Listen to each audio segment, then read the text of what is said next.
Hey, are you having troubles figuring out who you're going to dress up as this Halloween? Because I've got the perfect costume idea for you.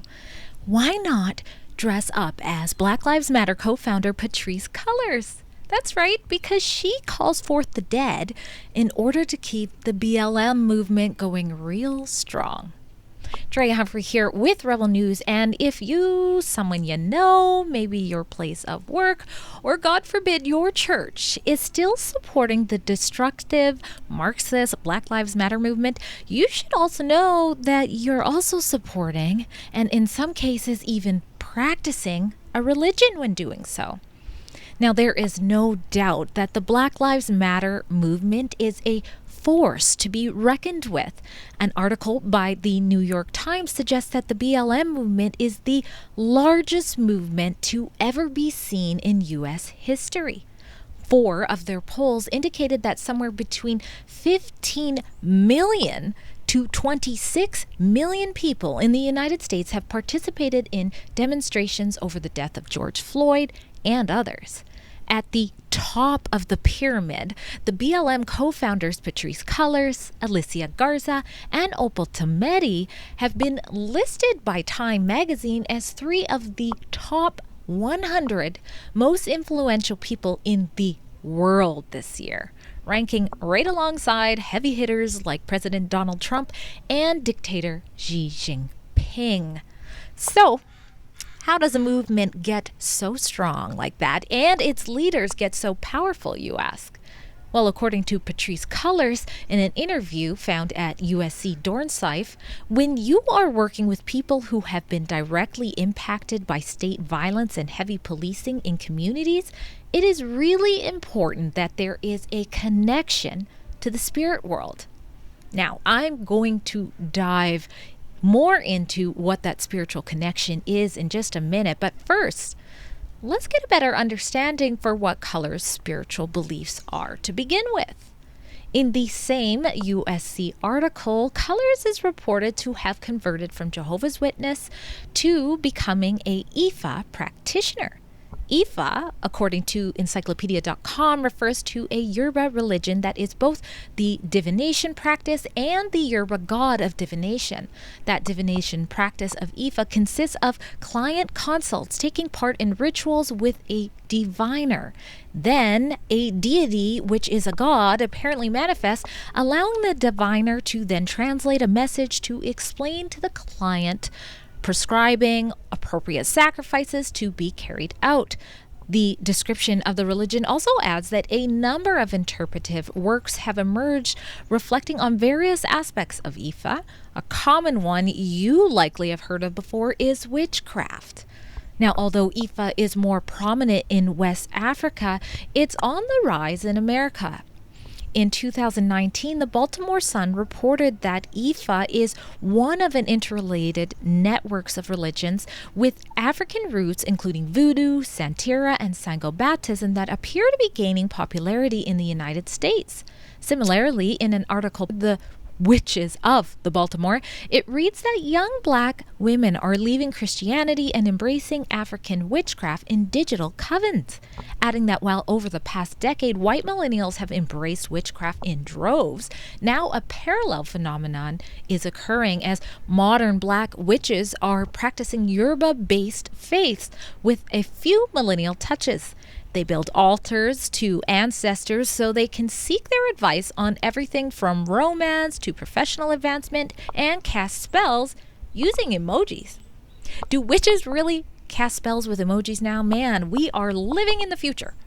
And where did I recently hear about altars being built for ancestors? I know, it reminds me of a YouTube video I recently watched that shows Patrisse Cullors guiding people to watch her stand inside of a nest-like altar layered with her brother Monty's used clothing while she acted out a poem she wrote to Los Angeles called A Prayer to Iyami. Now, by the way, Iyami is an ancestral primordial and cosmic mother figure, according to traditional healer priestess Ayil Kumari. But just because self-proclaimed Marxist Patrisse Cullors may also be a practicing witch doesn't mean that Black Lives Matter supporters are also taking part in Ifa rituals and witchcraft, does it?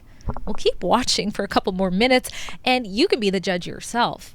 During an interview aired by Fowler Museum of UCLA, co-founder of Black Lives Matter Patrisse Cullors and Dr. Melina Abdullah, the co-founder for Black Lives Matter Los Angeles, discusses Cullors' art and how the work of the Black Lives Matter movement is both ancestral and divine and also involves calling upon dead spirits.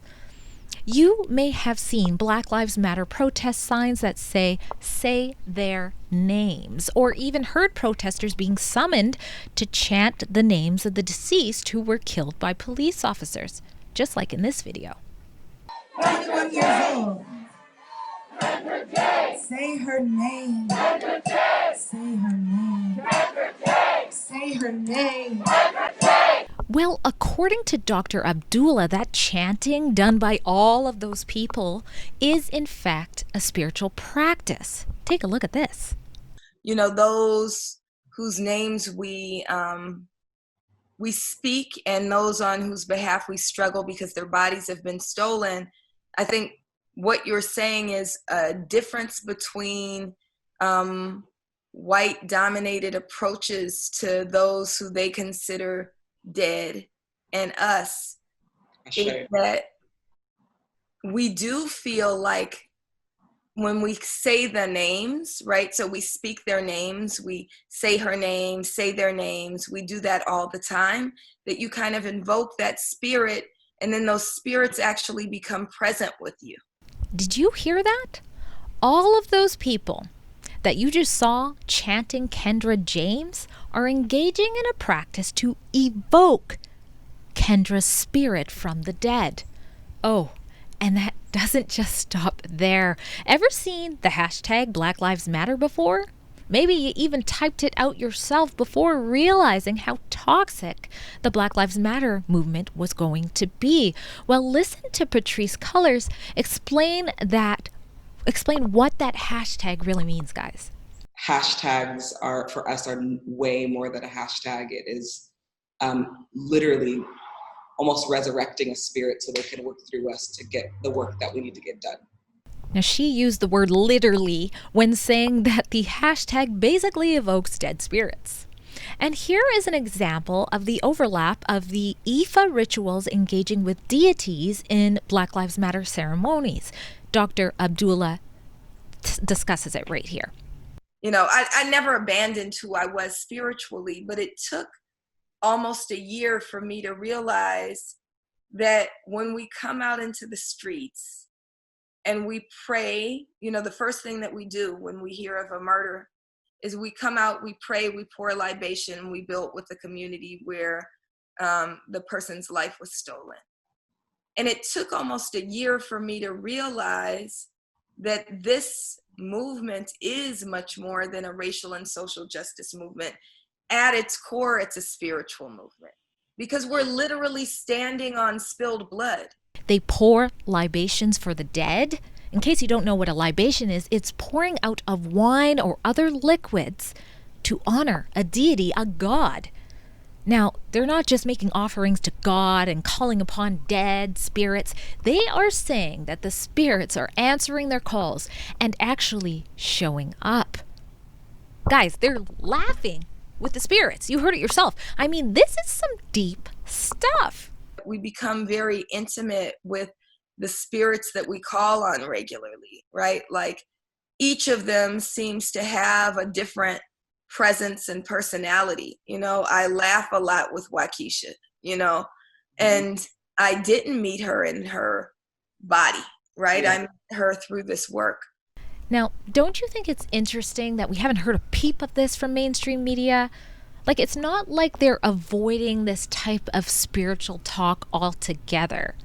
If you guys recall, the doctor named Dr. Stella Emanuel, she was the frontline doctor who publicly came out. She was alongside other frontline doctors, and she shared her medical opinion that hydroxychloroquine is effective for COVID-19. Now, Global News had no problem mocking President Trump for calling her a respected doctor because she reportedly believes in demon sperm.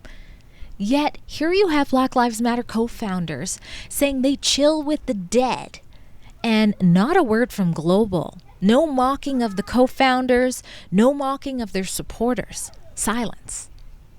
Now, don't get me wrong, I support freedom of religion. If those supporting Black Lives Matter want to engage in witchcraft and befriending dead spirits, then that's their choice. Or is it? Do you think that the Black Lives Matter supporters have any clue at all what they are actually standing for?